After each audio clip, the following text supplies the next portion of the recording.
Hey, everyone. Welcome to Locked on Lakers for Thursday. Brian Kamenetsky, Andy Kamenetsky. While we are all deep into Ham watch, what about LeBron watch? That's next.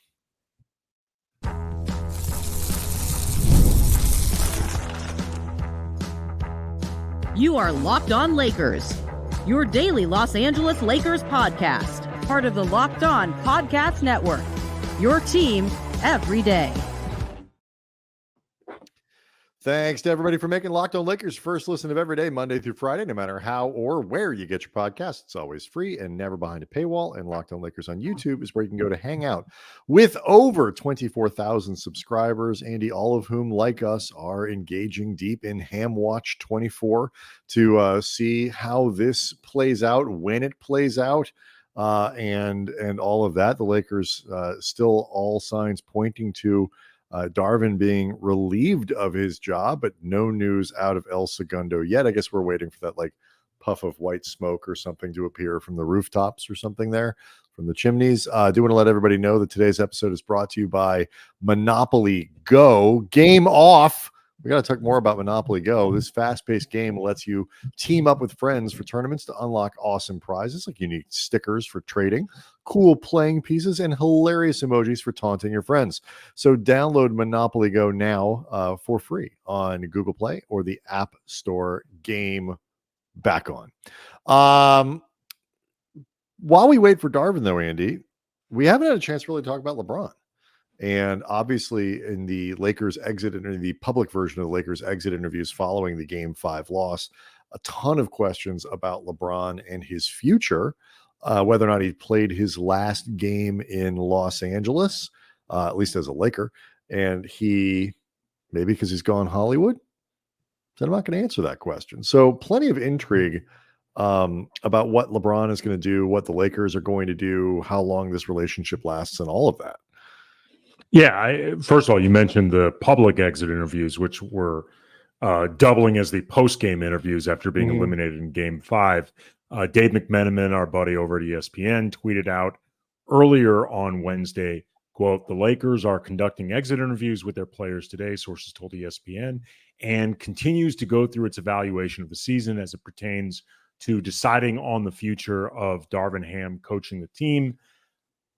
First of all, I think this is relevant just in the sense that you're getting more and more feedback from players, more formal sit downs going through, a process that, you're just letting fans know that as unusual as it was for them to conduct, the media portion of exit interviews right after being eliminated in the playoffs, they are doing some business as usual front office work by formally sitting down and talking with these players, including presumably LeBron, not necessarily to figure out what's going on with Darvin Ham, because unless all these guys lobby to keep him, I'd like to think it's not so much figuring out what to do with Darvin as it is what didn't work, what might you be looking for if you are a player that we are planning on or hoping to stay, like, say, LeBron.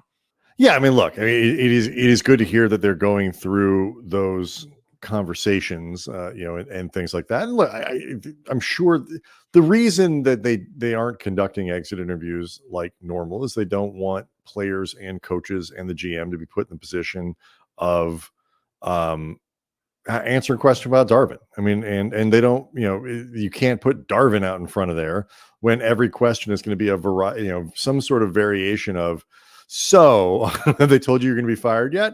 Does LeBron think you should be fired? Has Anthony Davis given you any support? It just puts everybody in a really awkward position. So if they weren't going to kind of do it Vogel style, where like the news broke that he was fired before the game was over, if I remember correctly, it was. And by the way, I'd forgotten about this, but listening to our friends over at Lakers Nation, Trevor Lane and Sean Davis, I was reminded when they were discussing that incident a few years ago that Brad Turner from the LA Times reported that Quinn Snyder lost interest in taking the job after Vogel, specifically because of how they let Vogel go. Basically, the minute the season ended, he was gone, right? Which is not the classiest Again, thing. the in news the world. broke, but the game wasn't over yet. So, like, yeah, Right, I mean, exactly. you got to handle it better this time around, and that's fine. Like, they're going through what they're going through.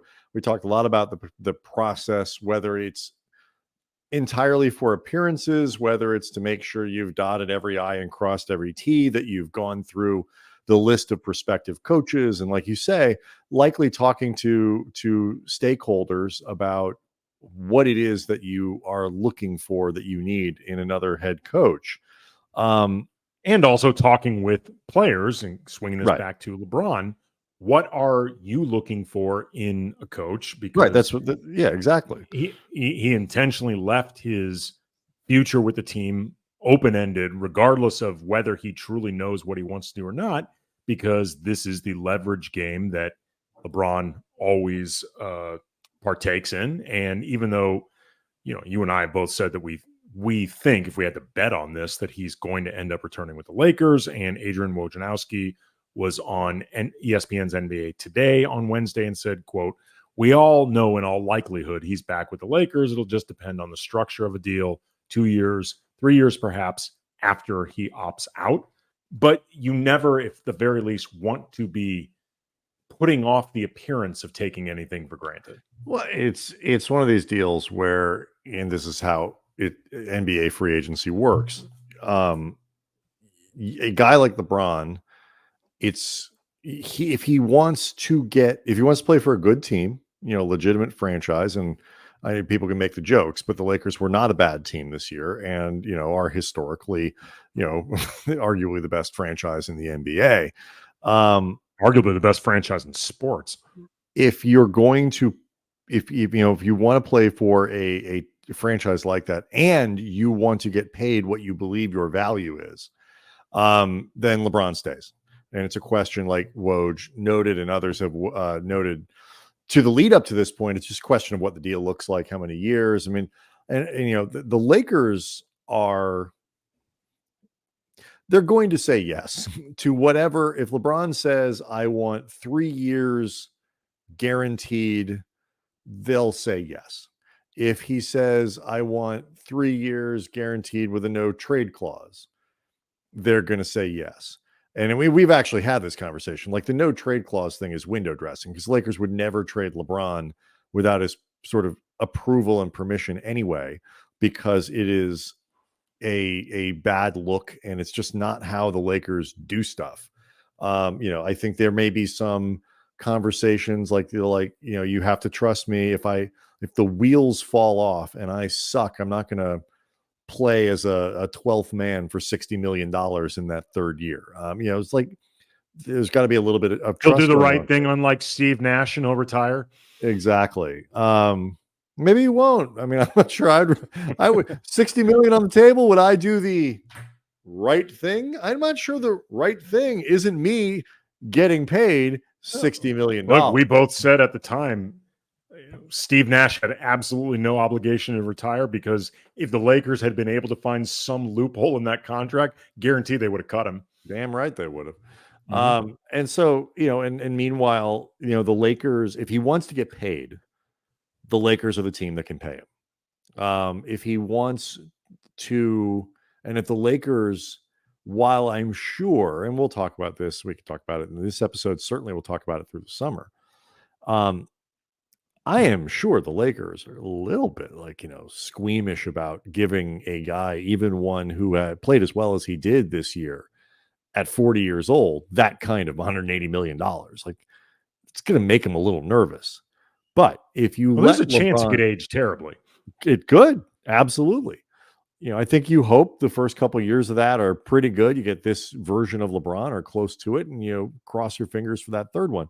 But I think, but if you let him go, you basically might as well trade Anthony Davis at that point, because you can't replace him. So, there's not like you can swap out LeBron for a different star, through free agency. That's not going to work. So after the break, let's talk about this, because LeBron said some, I thought, interesting stuff, both about Bronny, about what goes into his decision to keep playing and for how long. I think he's coming back for next year, but this impacts the question of how many years is he going to play. And what I think is something that's unexpected for possibly even both sides, that has played into the LeBron Lakers relationship. We'll get to all of it next.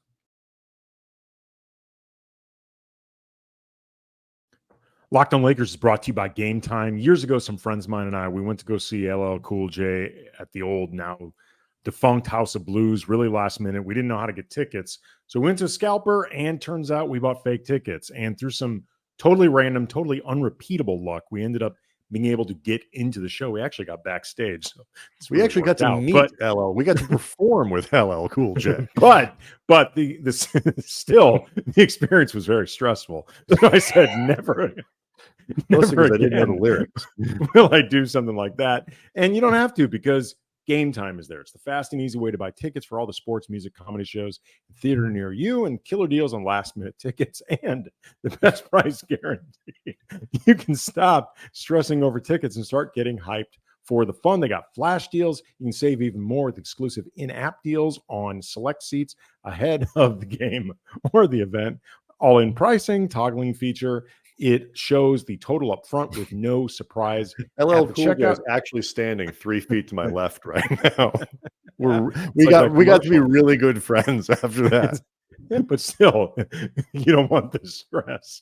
Go to Game Time. Snag the tickets without the stress using Game Time. Again, create an account.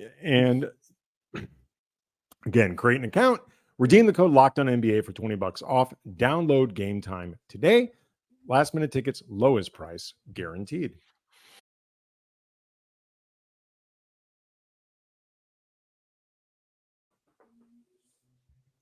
So, as it works for most people, Andy, the end kind of comes to you. Like, Kobe, to use an example, pretty clear. Like, his body said, "Yeah, right, we're not doing this anymore. Like, it's not going to work." Not only can you not play at the level to which you are accustomed, like you just can't, like the injuries piling up. You can't play enough games. You can't play. It's just it's not worth it at this point. That is how it works for most people. One of the things I was thinking about that is intriguing to me about this choice the Lakers have in front of them, and LeBron has in front of him, is this was year 6, right? In this with the Lakers relationship, yeah, 6, yes, yeah. So we're looking now at years 7, year 8, possibly year 9. That the Lakers are entering into a contract with LeBron. I think if you had told them that when they signed him, that they would be talking about an 8th and a 9th year to the relationship with LeBron, I don't think they would have thought it would go this far. And I actually don't know if LeBron thought at the time. Maybe LeBron did. I don't think the Lakers, but maybe LeBron did too. But I don't know if LeBron. It depends on how long ago he began this competition with Tom Brady to see who could be like the most successful elder spokesman in their respective sport. Yeah, I just don't know if either party expected it to last at this way, especially with LeBron. Obviously, he is a complex player to build around, and you've laid that out in a lot of different ways, and we'll keep talking about it over the course of the summer. But in terms of the raw production, he's still remarkably good player. He's only just not, he's diminished compared to LeBron of 10 years ago. He's still one of the elite players in the NBA. And so I think that to me is what's fascinating about this is I wonder if anybody expected to be in this position. Maybe LeBron did. I do not think the Lakers did. What about it do you find fascinating in terms of the dynamic that it creates now specifically? Well, just because I think everybody expected the end to have already been here. And so you get into these situations with LeBron where, if the one good thing about the end of Kobe's careers. It was clean. Like you knew it was coming. Like you understood. Everybody could kind of see it coming. We're announcing this is the last year. The decline was obvious enough that it could be planned for. What you don't get with LeBron is any sense of when that end might be, which means you're always on this kind of treadmill of, well, you are fully wedded to the end of LeBron's career unless LeBron says you're not anymore. Like, I want to go play here. I want to go somewhere else. Trade me to this place, whatever it might be. The Lakers have no other alternative but to stay with LeBron or blow it up. Those are really their choices, because right now, at least, I think he's hard to trade. Like you're not. I was going to say, short of manufacturing some type of sign and trade, which unless LeBron is willing to take some type of discount, you're talking about trading a $50-ish million salary, which would be extremely difficult to do in a way that allows both sides to be as competitive as they need to be. Right, because what are you going to give up for 40-year-old LeBron? Well, forget even the idea of what you're willing to give up. Like, who's got $40 to $50 million of player, sure, or players? Like, just and I'm not even looking at the math. Like the math to me, like somebody will check it out. Like all the Trae Young conversations. If you could trade LeBron James just straight up for Trae Young, would you? No, absolutely not. No, the Lakers get worse if they do that deal. So, okay, what kind of trade can you construct for LeBron James? It's really hard to do. And so with that in mind, but each year that goes by, it's like, it's got like something's could happen. Like, if this were like, if we were actuaries, trying to figure out what, how to insure LeBron James, the premiums are going up every year. I mean, it puts everyone in this position where they have to keep going. And it's in LeBron's best interest to stay with the Lakers again, if he wants to be on a competitive franchise and get paid. And his incredible lack of decline makes it hard to plan for anything. Okay, you can't forecast anything. All right, this is interesting because this is not the direction I expected you to go with this. Like, as far as the idea of where else he could go, like as we talked about, because the money does matter, and trying to even think about this from just a practical standpoint of just it matters. Just to clarify, I don't even cut you off. Just for people, it matters to him on principle. LeBron has always said, he took discounts at different parts of his career, and he has said since then, never again. I will always be paid my value. I'm just clarifying for people who are wondering, well, why won't LeBron play for a minimum or for 10 million or whatever it is? This is why, unless he changes that stance. Right. That being said, there are, without getting too far into the weeds with the Lakers specifically, even if LeBron took like a $10 million deal, I'm still not sure they get that much cap space from something like that because of all the other salaries they have. But regardless, what I was going to say, the money matters just in the sense of if you're trying to even construct the concept, like the framework concept of a deal that would make any sense for LeBron and for the Lakers and for Team X, it is exceptionally complicated when you factor in, $50-ish million. And then you start thinking about teams around the league that are serious and good that could have the cap space to just absorb LeBron. Obviously teams move players around all the time. You can make salary dumps, whatever. But for the time being, it's basically just the Sixers. I think, the Sixers have been a team linked to Paul George if he ends up leaving. I've heard LeBron get mentioned as could he possibly go there? But there aren't really many places for LeBron to realistically go that I think would satisfy his needs. Plus, you go to the Warriors for the last couple of years of your career, and I mentioned the Warriors just because there had been those inquiries last year. Always the Warriors. Like, I think that's, as much as it would be intriguing to see LeBron and Steph and Draymond team up, I think it's also kind of awkward. And I think LeBron probably saw what happened with KD and recognized, like, it's very weird to truly enter somebody else's house like that. And I don't know if that's the way LeBron wants to end his career. We'll keep going into this after the break, but I know there are people, and we see the comments on the YouTube page. Again, even if we don't read them aloud all the time, we read them every day and use them as inspiration, as a way to take sort of the temperature of how Lakers fans are feeling and all that. And there are a lot of people who do not want, I think most people want to re-sign LeBron, but there's a healthy contingent of Lakers fans who don't want to bring him back, who think it's too problematic, who just don't like LeBron, whatever it might be.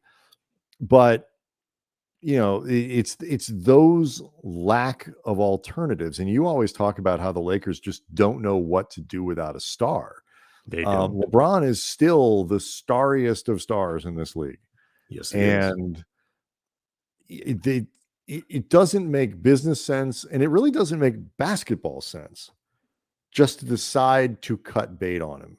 And the Lakers aren't going to take the prime of Anthony Davis and put it out into the wilderness this way. And, we'll have time to talk about all these things over the course of the summer, but it even, to me, gets into these questions like, since Phoenix lost, this concept of, like, is the super team dead? Like, the, star-driven teams and all that. Like, the Lakers are in an interesting spot relative to that, and LeBron's status is interesting for that conversation. So, I mean, we could talk about all these things, including the Bronny factor, which is changing next. Locked on Lakers is brought to you by Monopoly Go. And in the right circumstances, the right setting, I can be seriously competitive. I get competitive when I play poker, especially. I can get weirdly competitive doing insignificant sports like playing pickleball with friends. I check the rankings of this podcast against others in the field because we like to be at the top of those rankings. And my competitive side is a big fan of Monopoly Go. I'm sure you've heard of it because it's been downloaded over 150 million times. It is a great twist on Monopoly where you play on not one, but hundreds of Monopoly boards in crazy locations, building up amazing cities that bring you big money. And the best part, you get to compete with your friends, mess with them, charge them rent on iconic properties like in the classic Monopoly, and steal their money. And the leaderboards let you know who the biggest Monopoly tycoon is, and it can be you. Get in the game, join your friends, download Monopoly Go now for free on the App Store or Google Play.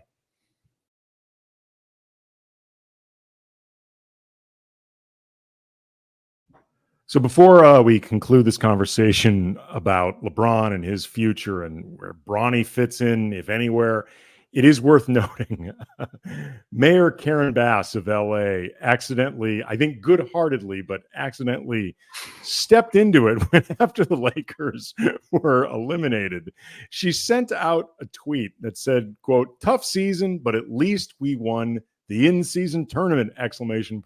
Proud of our team at Lakers."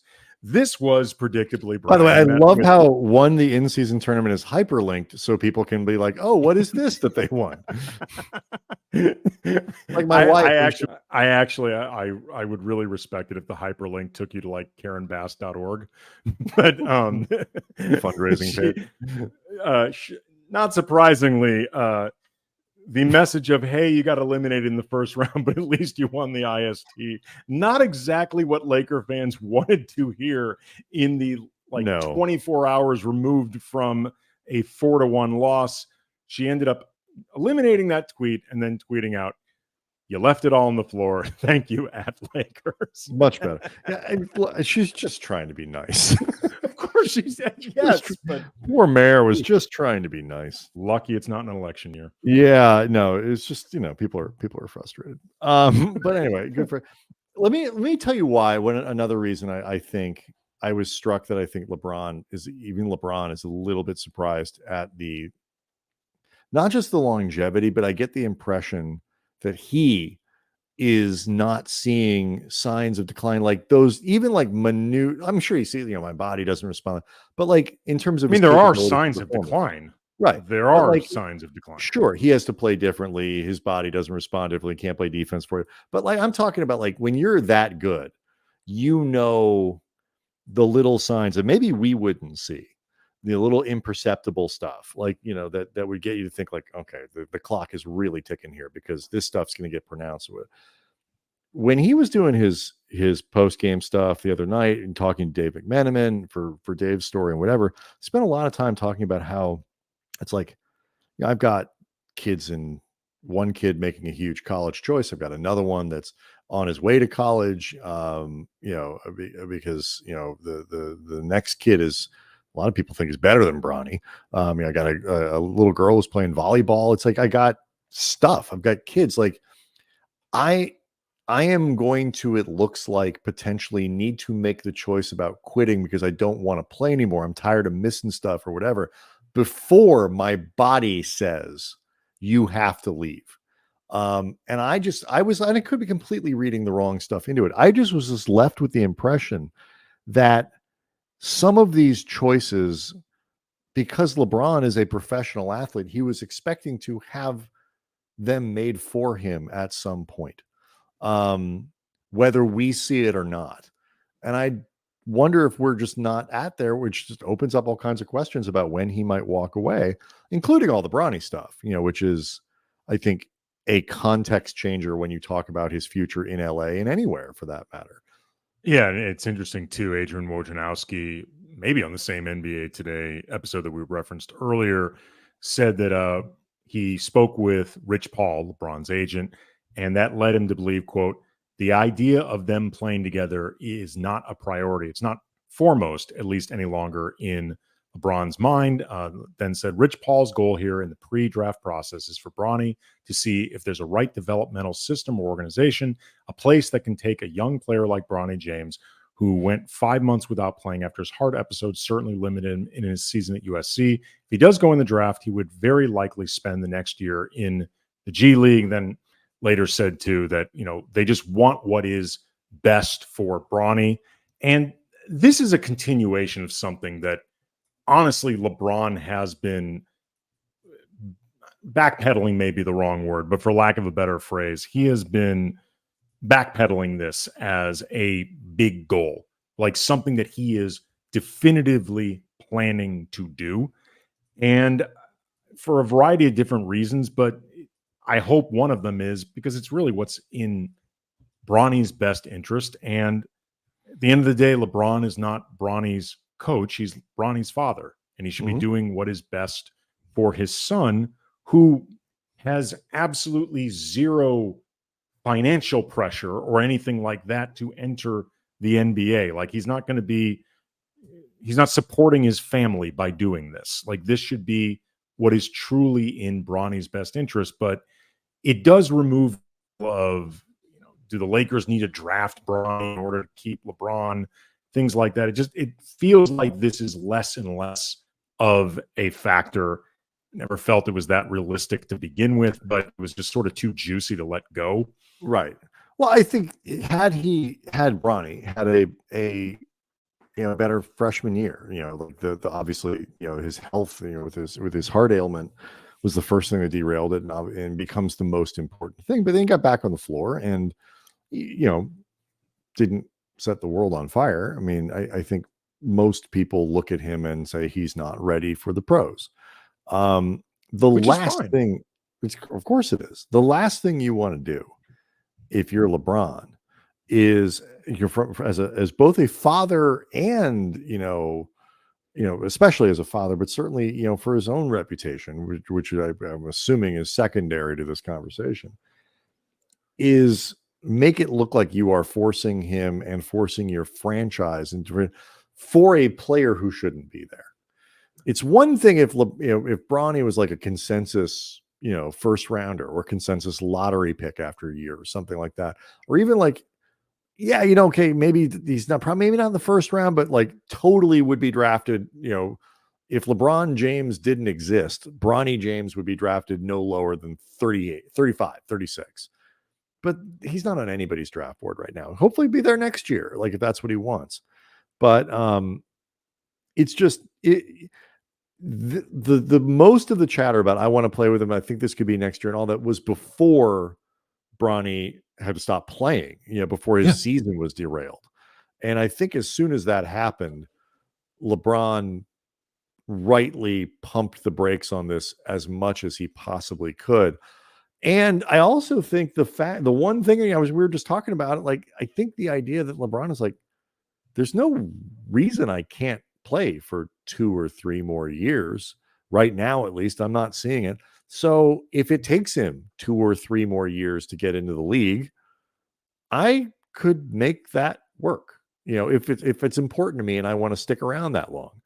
So I think the dynamics around all of that have changed. Probably for the benefit. It's definitely for the benefit of Bronny. But hopefully, we'll see where I'm assuming he does not stay in the draft. Hopefully he, ends up in a spot that's a good fit, as a good college season. We can have this conversation next year. Yeah. I mean, obviously, first and foremost, what matters most for Bronny moving forward is his health. And then he just remains a healthy young man, healthy adult for the rest of his life. But this may turn out to be, I think, in a weird way, a bit of a blessing in disguise. What you don't want to end up happening is Bronny looking clearly not ready. And it looks like he is only in the NBA as a Nepo baby because of who his dad is. Because I think that's going to create resentment among his peers. It's going to be hard enough for him to carve out a basketball image and perception and reputation as it is, being compared to LeBron, being literally LeBron James Jr. Like, that's hard enough as it is. Right. You don't want to add on top of it. Nobody thought you were ready, but it was the only way to get your old man on my team. Yeah. Like it does Bronny no favors. I don't know enough about, like, was LeBron doing proud dad stuff? Was he trying to do a little politicking to help grease the wheels to get his kid a better, he's by all accounts a really involved, good father. I think, you can argue should he have been extra there, but I think it's very difficult to argue that his heart isn't in the right spot with it regarding his kid. So it does change the dynamics a little bit, at least the talking points for everything in terms of the next year or so with LeBron and his future, and does make it easier, I think, to put aside some of these other considerations. Just get what kind of contract you want. Okay, here. But we'll see how it goes. Locked On Lakers on YouTube is where you can go to see the show, hang out with over 24,000 subscribers. We will go back to Ham Watch. And if anything happens, we will tell you. But anyway, either way, we'll see you tomorrow.